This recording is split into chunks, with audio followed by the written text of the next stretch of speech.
nossa convidada esta semana é a Comissária Europeia para a Estabilidade Financeira e Mercado de Capitais, Maria Luísa Albuquerque. Ela admite que os cidadãos europeus estão a perder dinheiro com depósitos a prazo nos bancos por causa da inflação e por isso mesmo defende que deve haver aplicações financeiras de médio e de longo prazo, mesmo com algum risco. Defende também que deve haver um movimento de consolidação da banca e explica o plano da União para a poupança e investimento. Senhora Comissária Europeia Maria Luísa Albuquerque, muito obrigado por ter aceito o nosso convite. Vamos naturalmente começar pelo plano da União de Poupança e dos Investimentos, SIU, Savings and Investment Union, que é apresentado por si, e vou citar, como uma iniciativa-chave para dar maior poder aos cidadãos e às empresas para um futuro mais próspero.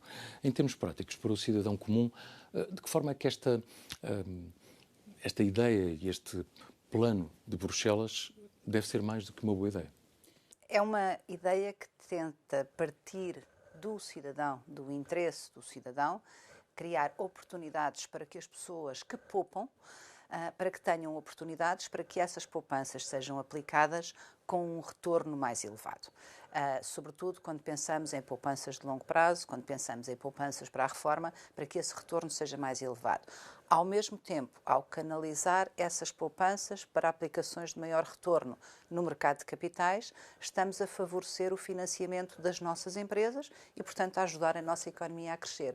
Na verdade, é um projeto que traz benefícios para todos os agentes, desde os cidadãos às empresas. Mas em termos muito práticos, vamos imaginar que eu estou a poupar para, enfim, para a reforma e, portanto, já pensar também em termos pensionistas, e eu sou um dos 450 milhões de consumidores europeus e tenho poupanças no banco. Como é que eu, dentro dos próximos meses, como é que eu posso aderir, digamos assim, a este plano? Como é que ele se vai materializar? O que nós vamos fazer é emitir uma recomendação aos Estados-membros para que criem uma coisa que se chama uma conta de poupanças e investimentos, através da qual sejam disponibilizados um conjunto de opções de investimento que sejam simples, de custo baixo e que possam satisfazer os interesses de investimento da maior parte dos cidadãos que normalmente não sabem muito dos mercados financeiros, nem precisam de saber. E, portanto, nós queremos que estas contas sejam criadas nos Estados-membros, com incentivos fiscais, para que as pessoas se sintam mais atraídas a este tipo de investimento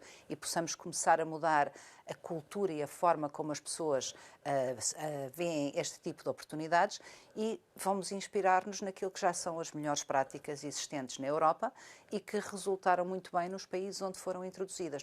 Vamos também recomendar aos Estados-membros que trabalhem para a construção do Pilar 2 e do Pilar 3 das pensões, para que aquilo que são os desafios do envelhecimento possam ser acautelados com o tempo e garantir que as gerações atuais e futuras têm níveis de pensão que lhes permitam manter uma vida confortável na reforma. Vamos tirar dinheiro dos depósitos e vamos aplicar em produtos mais atrativos, mas que têm risco. E as pessoas, como sabe, têm aversão ao risco. Como é que eu posso ter alguma garantia de que não vou perder dinheiro? Eu não assumiria à partida que as pessoas têm aversão ao risco, na medida em que as pessoas jogam, compram criptoativos e, portanto, eu acho que há muita evidência de que a aversão ao risco não é como se diz. Nós vamos recomendar aos Estados-membros que criem estas contas em que os produtos que são oferecidos são, obviamente, adequados ao perfil do investidor de retalho. Mas, sim, de facto, o investimento no mercado de capitais tem risco, não tem garantia de capital. Mas quando falamos de investimentos a longo prazo, por exemplo, para a reforma, ou para qualquer outro objetivo que se tenha daqui a 20, 30 anos, na verdade, aquilo que acontece nos mercados de capitais é que nós vemos muitas vezes flutuações. As cotações sobem, as cotações descem, mas se olharmos no longo prazo, se forem produtos adequados, com um nível adequado de diversificação, a tendência é sempre de valorização no longo prazo. E também é verdade que, deixando o dinheiro em depósito, neste momento as pessoas, na verdade, estão a perder dinheiro por causa da inflação. Estão, numa forma que não se apercebem, provavelmente, porque se nós pusermos 1.000 euros num depósito, no final do período vamos receber esses 1.000 euros mais os euros dos juros. A verdade é que com esses 1.000 euros compramos menos coisas. E é isso que nós queremos dizer quando se diz que se perde dinheiro nos depósitos. Não é perder em número de euros, mas aquilo que nós conseguimos comprar com eles. É, portanto, uma perda. E isso é, de facto, um desperdício do esforço de poupança dos europeus. E a propósito de economia saudável, se houvesse uma crise semelhante à de 2008, 2009, o setor financeiro europeu está hoje melhor preparado? O setor bancário, em particular, o que foi atingido pela crise de 2008, está claramente melhor preparado. Aliás, nós tivemos um stress test da vida real em 2023, com a falência do Silicon Valley Bank nos Estados Unidos, com o problema do crédito suíço na Europa, e a verdade é que os nossos bancos passaram muito bem por essa fase de turbulência, o que mostra que toda a nova regulação financeira, o enquadramento que foi criado na sequência da grande crise de 2008, funciona e temos um sistema bancário francamente mais robusto. Mas no caso dos bancos, enfim, conhece bem esta crítica, eles têm tido melhores resultados também porque há uma baixa remuneração dos depósitos e porque têm carregado no valor das comissões. Isto é que é um sistema saudável?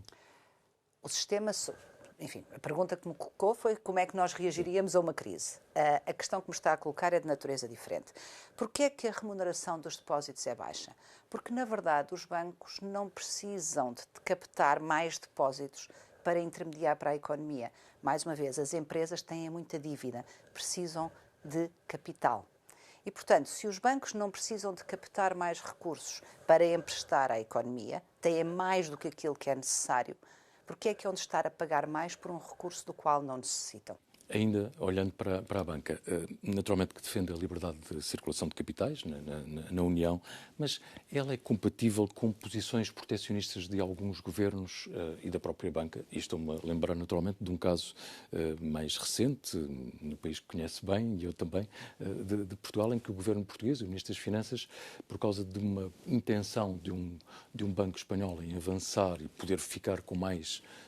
os bancos espanhóis com mais de 50% da cota de mercado, o governo português já fez saber que não está muito confortável com essa ideia. Isso é uma atitude proteccionista ou não? As razões pelas quais nós temos liberdade de circulação de capitais nos tratados.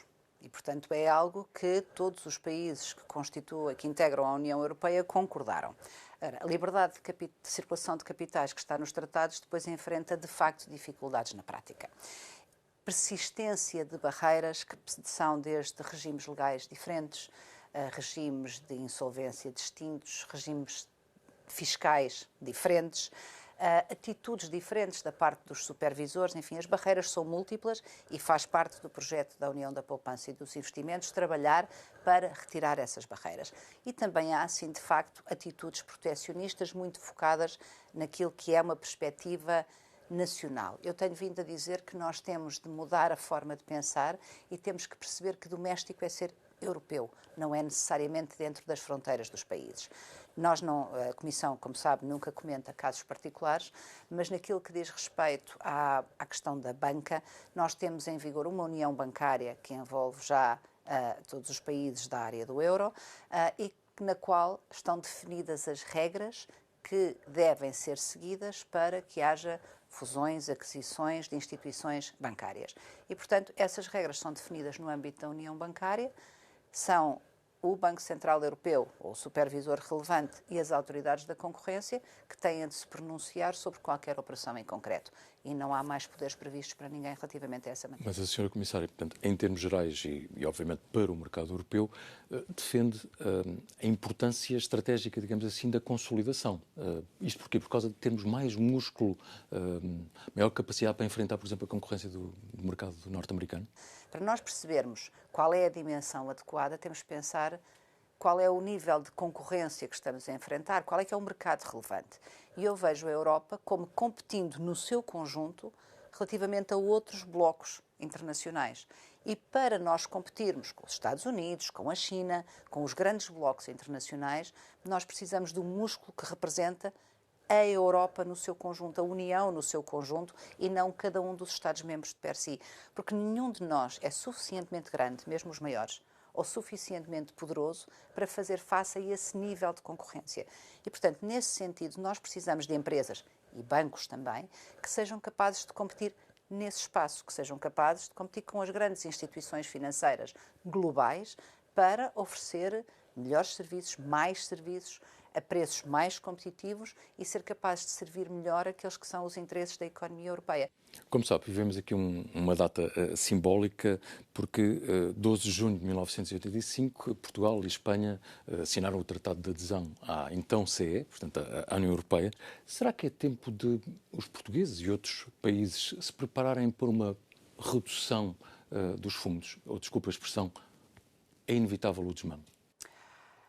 Bom, eu lembro-me desse dia 12 de junho de 1985, tinha acabado de chegar à maioridade e, portanto, é um dia que está marcado também na minha memória pessoal e não só na memória coletiva. Hoje é um dia muito importante.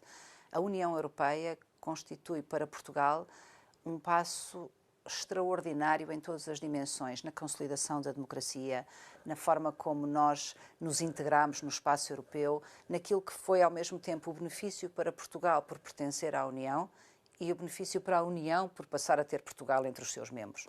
A questão que me coloca dos fundos, nós temos de perceber quais são as prioridades. Onde é que temos as prioridades para fazer a afetação dos recursos que são sempre escassos, por definição.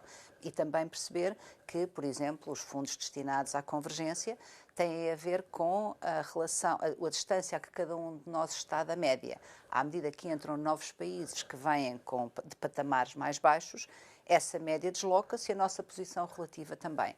Mas, de facto, todos os países que recebem esses apoios retribuem com a sua capacidade de desenvolvimento e de crescimento, e eu diria que a ambição de qualquer país deve ser deixar de ser um beneficiário líquido e passar a ser um contribuinte líquido, porque o que isso significa, na verdade, é que somos mais ricos, que é, julgo eu, aquilo que todos nós queremos e aquilo que a Europa nos tem ajudado a construir.